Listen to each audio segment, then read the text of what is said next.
মোহাম্মদ আব্দুল বারী, প্রতিমন্ত্রী, জনপ্রশাসন মন্ত্রণালয়, প্রস্তাব করছি যে সরকারি চাকরি আইন 2018 সনের 57 নম্বর আইন সংশোধনকল্পে আনিত বিল সরকারি চাকরি সংশোধন বিল 2026 সংসদে উত্থাপিত আকারে অবিলম্বে বিবেচনার জন্য গ্রহণ করা হোক। মাননীয় স্পিকার, আপনাকে ধন্যবাদ। সংসদের সামনে প্রশ্ন হচ্ছে, সংসদে উত্থাপিত আকারে সরকারি চাকুরি সংশোধন বিল 2026 অবিলম্বে বিবেচনার জন্য গ্রহণ করা হোক।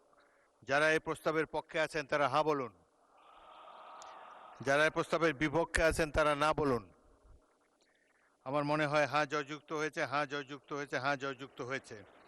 অতএব সংসদে উত্থাপিত আকারে সরকারি চাকরি সংশোধন বিল 2026 অবিলম্বে বিবেচনার জন্য গৃহীত হল। মাননীয় সদস্যবৃন্দ, বিলটির উপরে কোনো দফাওয়ারি সংশোধনী নেই। আমি বিলের দফাগুলো সংসদের সামনে পেশ করছি। সংসদের সামনে প্রশ্ন হচ্ছে, বিলের দফা 2 ও 3 বিলের অংশ হিসাবে গ্রহণ করা হোক। যারা এই প্রস্তাবের পক্ষে আছেন তারা হ্যাঁ বলুন, যারা এই প্রস্তাবের বিপক্ষে আছেন তারা না বলুন। আমার মনে হয় হ্যাঁ জয়যুক্ত হয়েছে, হ্যাঁ জয়যুক্ত হয়েছে, হ্যাঁ জয়যুক্ত হয়েছে। অতএব বিলের দফা 2 ও 3 বিলের অংশ হিসাবে গৃহীত হল।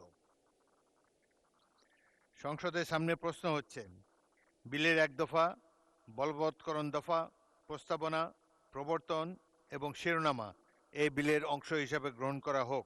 যারা এই প্রস্তাবের পক্ষে আছেন তারা হ্যাঁ বলুন, যারা এই প্রস্তাবের বিপক্ষে আছেন তারা না বলুন। আমার মনে হয় হ্যাঁ জয়যুক্ত হয়েছে, হ্যাঁ জয়যুক্ত হয়েছে, হ্যাঁ জয়যুক্ত হয়েছে।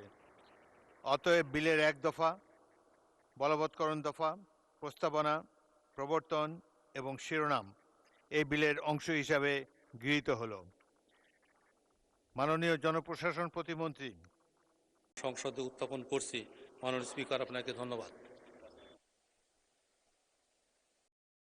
মাননীয় সদস্যবৃন্দ, সরকারি, স্বায়ত্তশাসিত, সংবিধিবদ্ধ সরকারি কর্তৃপক্ষ, পাবলিক নন ফাইন্যান্সিয়াল কর্পোরেশন, স্বশাসিত সংস্থা সমূহে সরাসরি নিয়োগের ক্ষেত্রে সর্বোচ্চ বয়সসীমা নির্ধারণ বিল 2026 সংসদে উত্থাপিত হলো।